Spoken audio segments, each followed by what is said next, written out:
You already know, man, Sorry the Kid, producer, songwriter, musician, engineer, businessman, entrepreneur, mogul, you know, all of the above.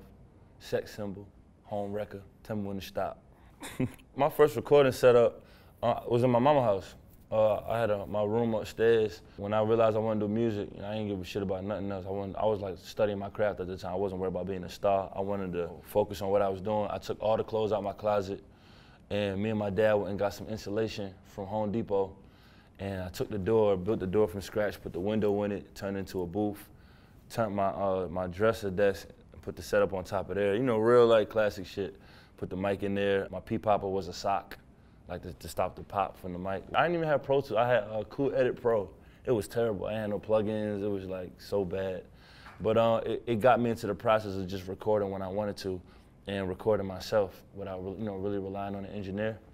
So that was my first like setup. We moved when I was like 9 to Atlanta, you know, a little 3-bedroom house. But it was straight, you know what I'm saying? I know how hard my parents had worked to get it because we was in an apartment for a little while. So that was like our first, like, where I was going through high school and stuff in Atlanta. The first album I think I bought was P. Diddy, No Way Out. And my parents took it from me because there was too much cursing on it. And I was playing it on a road trip and they could hear it through the headphones. And I was like, what are you doing listening to that? It was P. Diddy, No Way Out and Wu-Tang Forever, the double disc album. Couldn't tell me nothing with those. The ones I really started learning, I would say The Lox, We Are the Streets, DMX, As Dark as Hell and Hell is Hot, Big Pun, Capital Punishment, Eminem first 2 albums, Jay-Z, Reasonable Doubt, like all of them, like I was like listening to every day. Reasonable Doubt, I knew nothing about what he was talking about. I just knew it felt good, but it didn't really become my favorite album until I got after high school, because I didn't know what he was talking about. Like that's just like a blueprint. It's like the Bible of hustling, of having nothing, not asking nobody for nothing, like just finding a way from the dirt with the worms all the way to the top. So even though I was listening to it, it sounded so good. His cadence and flow made you listen to it even if you didn't understand it. And I went from understanding it to actually, I'm already kind of like this. You know, I wasn't selling drugs or nothing like that, but I kind of transferred it to what I was doing, what I was selling, what I was hustling. And so that always been like my hustler's Bible since day one, that Reasonable Doubt album. My favorite rappers from back in the day, Jay-Z, just as far as, you know, his hustler standpoint, his confidence with his voice on songs, Andre 3000, bro, like really, really big time. Just pretty much like there's no box.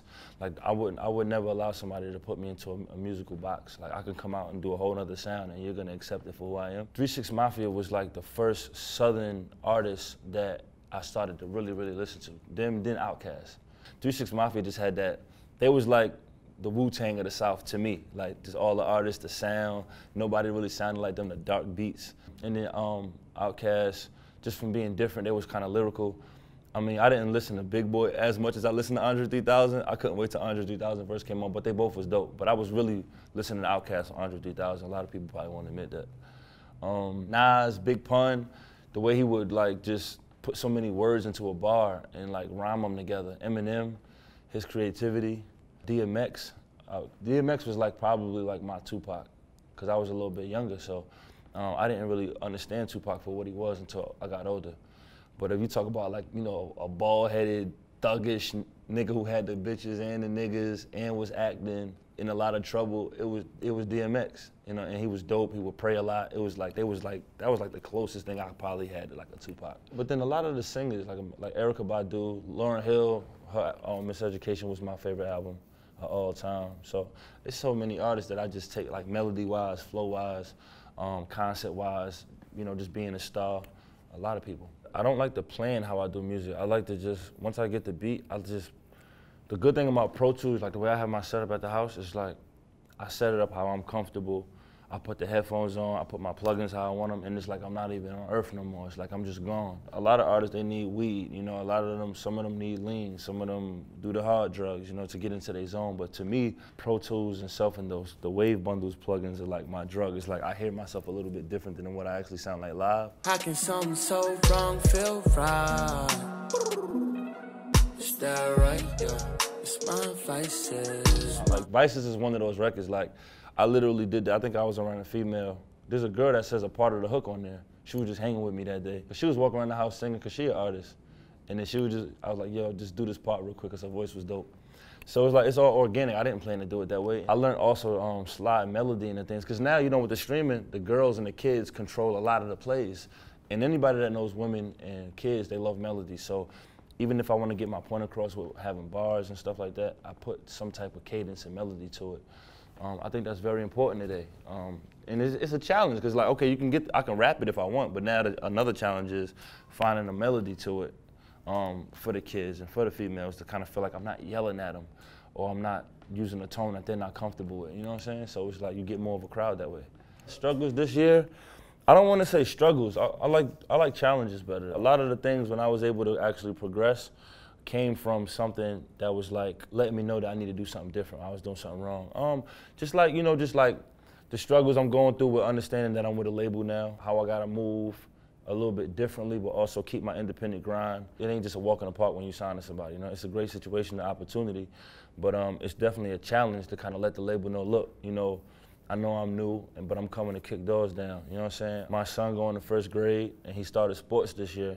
And I started training him myself, and then I brought him to a trainer. So that was another challenge, balancing the schedule, because it's like I'm getting up at 6 in the morning, you know what I'm saying? I'm going to sleep right after so now it's like I'm getting tired around 4 or 5 in the morning when I usually go to sleep. But now I got to get up at 6 because he go to school.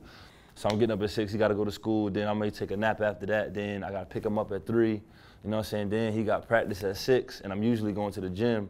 So now I got to take him to practice, and his practice get out at 8, and it's like he go to bed at 9, then I'm able to do my work and do it all over again. So that's another challenge. But it's not, to me, being a father, I do stuff for my son first, and then I do what I got to do after. The projects wasn't really a challenge, like putting out the albums and stuff, because I put in my 10,000 hours so many times. The music was probably the easy part. I scored my first film, a short film called The Hopeless Journey, directed by Dante Antonio. That was a challenge, because even though I'm a huge movie fan and I do music, it was different from just actually producing a song on Pro Tools. That was a challenge. Other than that, everything else is pretty much like a walk in the park.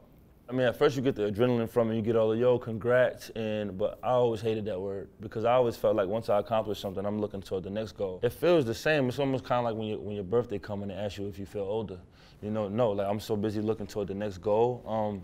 But I changed a little bit, like the way I move, like my image. I seen the way Birdman moves, and I pay attention to how quick he leaves places, how he travels, who he keeps with him. I pay attention to those kind of things. So, I mean, for the most part, it's not too much different for me, but of course more light went on me a little bit. A lot of people, they talk to me a little bit different now, but I mean, I'm used to it.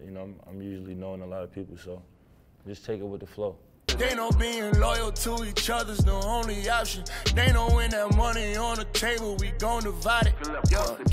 Yo, I tell people all the time, like, a mentor is just super important, because you need somebody that you can, and it's not like they sonning you or nothing like that. It's just like somebody that kind of was in the game before me.